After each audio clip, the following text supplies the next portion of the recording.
আসসালামু আলাইকুম, সবাই কেমন আছেন? আমি আছি হর জোন বাংলা থেকে কাশেম আপনাদের সাথে। আজকে আমি শোনাবো শ্মশান ঘাটের একটি বিরল ভৌতিক ঘটনা, যেটা আদৌ সত্য কিনা জানি না, তবে শুনবেন, ভালো লাগবে। গ্রামের একদম শেষ প্রান্তে ছিল পুরনো একটি শ্মশান ঘাট। জায়গাটার নাম শুনলেই মানুষের বুক কেঁপে উঠত। দিনের বেলাতেও কেউ সেখানে একা যেত না, কারণ বহু বছর আগে সেখানে নাকি এক ভয়ঙ্কর ঘটনা ঘটেছিল।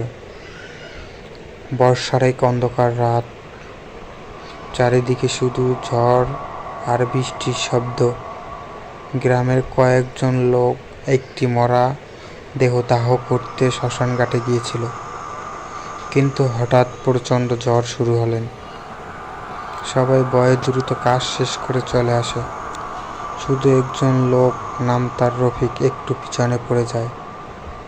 রফিক যখন একা শ্মশানের মাঝখানে দাঁড়িয়ে ছিল, সে শুনতে পেল কারো কান্নার শব্দ। আমাকে ফেলে যেও না। কণ্ঠটা ছিল খুব ঠান্ডা আর কাঁপা কাঁপা। রফিক চারিদিকে তাকালো, কিন্তু কাউকে দেখা গেল না। হঠাৎ তার চোখ পড়ল একটি নদীর ধারে দাঁড়িয়ে থাকা সাদা কাপড় পরা একটি মহিলার দিকে। মহিলার লম্বা চুল, মুখ ঢেকে রয়েছে। ধীরে ধীরে সে রফিকের দিকে এগিয়ে আসছিল। রফিক ভয়ে জিজ্ঞেস করল, কে তুমি? কে তুমি?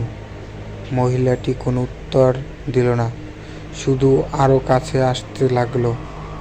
হঠাৎ বজ্রপাত হতেই রফিক দেখল মহিলাটা পা উল্টো। তার শরীর ঠান্ডা হয়ে গেল।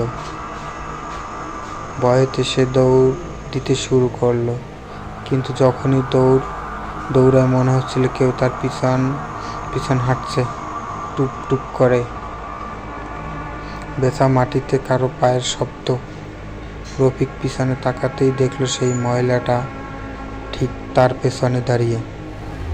এবার তার মুখ দেখা যাচ্ছে, চোখ দুটো সম্পূর্ণ কালো আর মুখে ভয়ঙ্কর হাসি।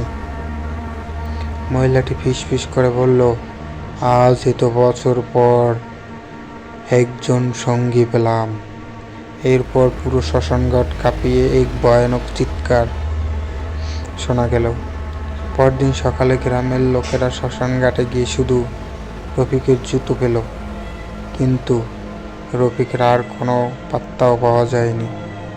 তারপর থেকে মাঝরাতে ওই শ্মশানঘাটে গেলে আজও নাকি শোনা যায় ভেজা মাটিতে কারো হাঁটার শব্দ আর এক মহিলার ঠান্ডা হাসি।